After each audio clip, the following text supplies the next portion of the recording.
இருமல் மருந்து விஷமானதன் பின்னணி. 22 குழந்தைகள் பலி. நிறுவன உரிமையாளர் கைது. வட மாநிலங்களில் கோல்ட்ரிப் என்ற இருமல் மருந்தை உட்கொண்ட 22 குழந்தைகள் உயிரிழந்தது தொடர்பாக காஞ்சிபுரம் மாவட்டம் சுங்குவார் சித்திரத்தில் இயங்கி வந்த ஸ்ரீசன் பார்மா நிறுவனத்தின் உரிமையாளர் ரங்கநாதன், வயது 75, கைது செய்யப்பட்டுள்ளார்.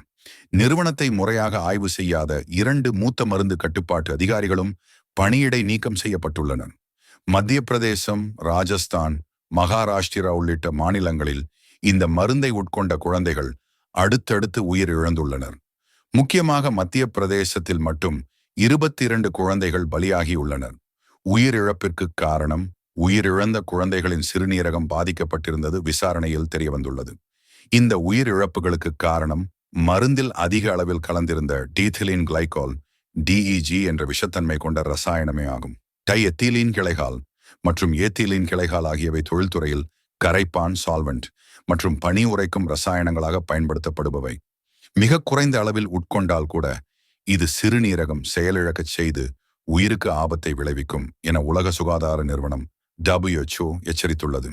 சளி மருந்தில் டைஎத்திலீன் கிளைகால் சேர்க்கப்பட வேண்டியதற்கு காரணம், பொதுவாக இருமல் மருந்துகள் தயாரிக்க பிராபிலீன் கிளைகால் என்ற இன்ஆக்டிவ் காம்பவுண்ட் பயன்படுத்தப்படுகிறது. ஆனால் மூலப்பொருளை விற்ற வியாபாரிகள் அந்த பிராபிலின் கிளைகாலுடன் டைஎத்திலீன் கிளைகாலை கலப்படம் செய்து விற்றுள்ளனர். கலப்படம் செய்யப்பட்ட அந்த சேர்மத்தை வாங்கி ஸ்ரீசன் பார்மா நிறுவனம் மருந்து தயாரித்துள்ளது.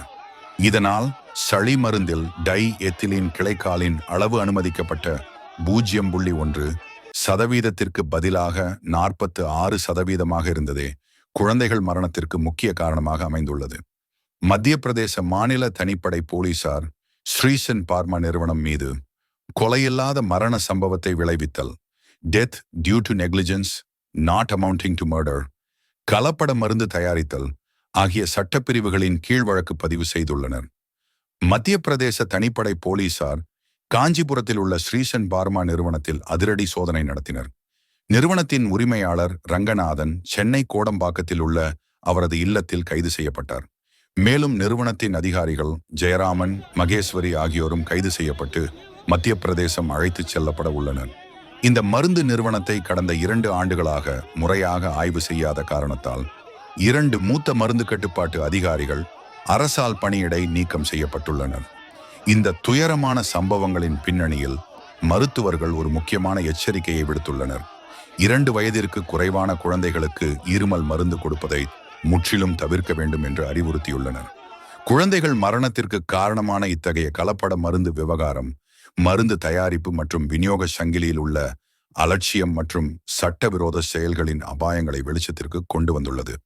இத்தகைய கலப்படத்தை தவிர்க்க மருந்து நிறுவனங்கள் மற்றும் மருந்து கட்டுப்பாட்டு துறைகள் எடுக்க வேண்டிய அடுத்த கட்ட நடவடிக்கைகள் என்னவாக இருக்கும் என்று நினைக்கிறீர்கள்?